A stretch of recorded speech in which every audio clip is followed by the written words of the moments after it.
Welcome to my home sweet cottage, where life is simple and sweet. Hello everyone, welcome back.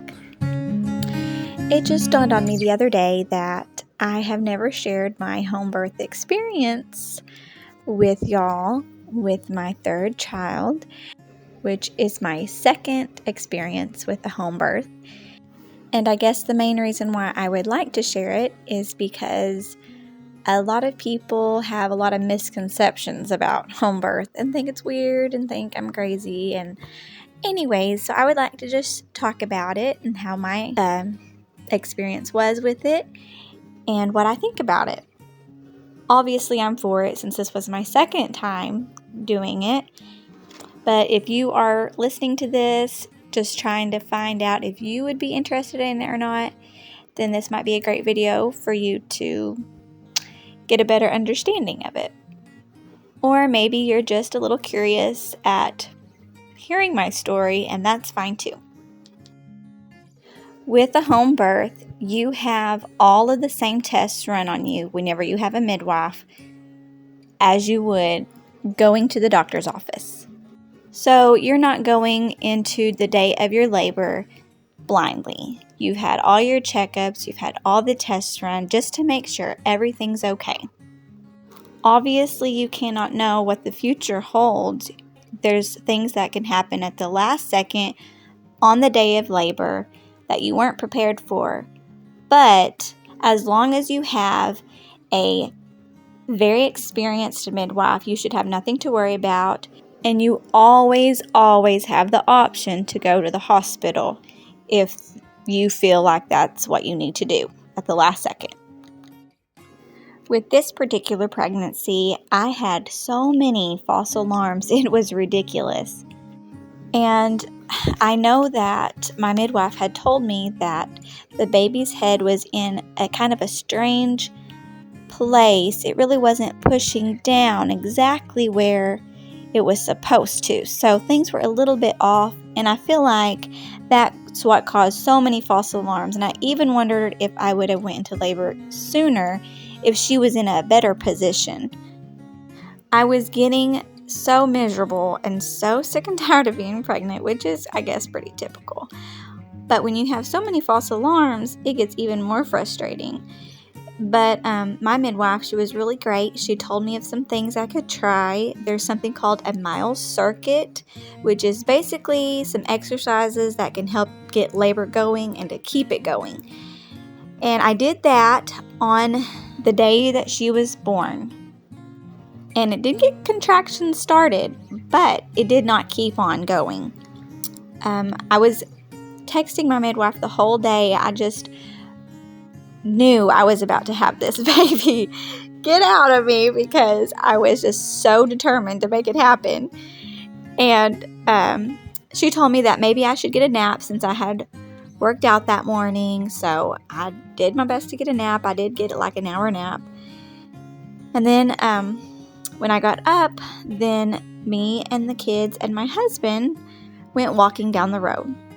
And it was probably about mid-afternoon, early afternoon maybe.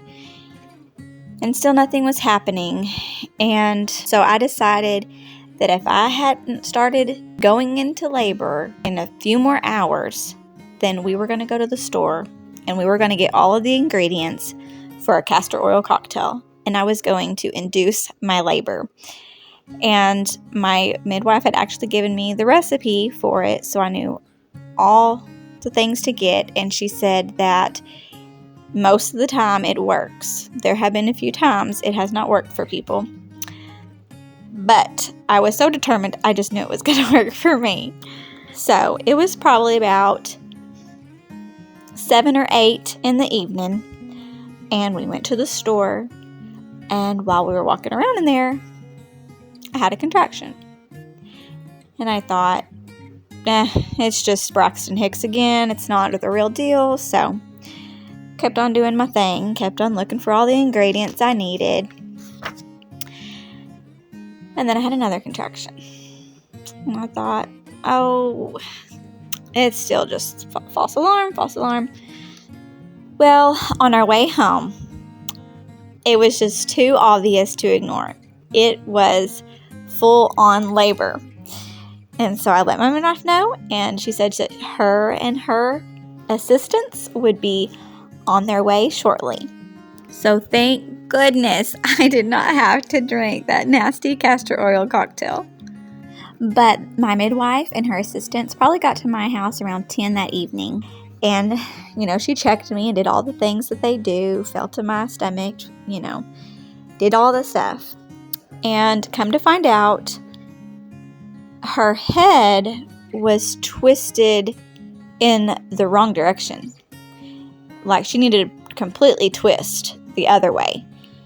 And so I normally would have freaked out a little bit, but I knew that if I did that, then, I would tense up and it would just make things worse. So I knew that if I could keep my mind at peace and try to stay as calm and relaxed as possible, things would go smoother. So the midwife, she told me that I needed to lay on my side and that would help her to turn.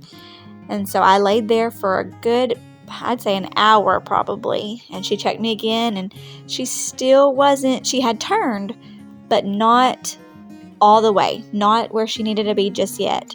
So my midwife instructed me to get on my hands and knees, and that's what made her turn completely and be exactly where she needed to be. So I stayed in that position till she was born, and it was such a relief when she was finally here. She was born at 12:23, so that meant I was in labor for about 4.5 to 5 hours. And since it was the middle of the night, my kids were home, my other two, and they were sleeping, which made it really nice. I didn't have to think about somebody watching them during that time or anything. And once she was born, I just held her for a little bit, and then once the cord was white, then Jason, my husband, got to cut the cord. My midwife weighed her and checked her all over, made sure she was okay, and she did all of her checks and logging everything, and said that we had a perfectly healthy baby girl. Then my midwife and her assistants, they made me an herbal bath, and it's like really good for mom and baby. And so we got to get a little bath together, and it was just very relaxing, and we got to work on nursing and all of that. And I had just had a lot of support, much more than I ever got at the hospital. My midwife's assistant even cleaned up everything. Like, I never saw a mess because both times they always took care of it. And they made sure that I was doing good and the baby was doing good and that there was no mess. And then they left and told me to make sure that I got plenty of rest. And then the next day, my midwife came back again to do some more checking up on us. And she also did all of the paperwork for the birth certificate and did the footprint. Overall, it was a wonderful experience. And there was that little scare where her head wasn't really turned the right way, but it all worked out and went very smoothly. And I will definitely be having a home birth the next time around and using my sweet midwife. And I am just so thankful that I have this opportunity to do that. But anyways, I hope that you enjoyed this video. I feel like it was a little bit sloppy, but if you did, please give me a like and make sure that you subscribe. I'll be sharing some more home birth experiences with y'all in the future if you like that kind of thing. Thank you.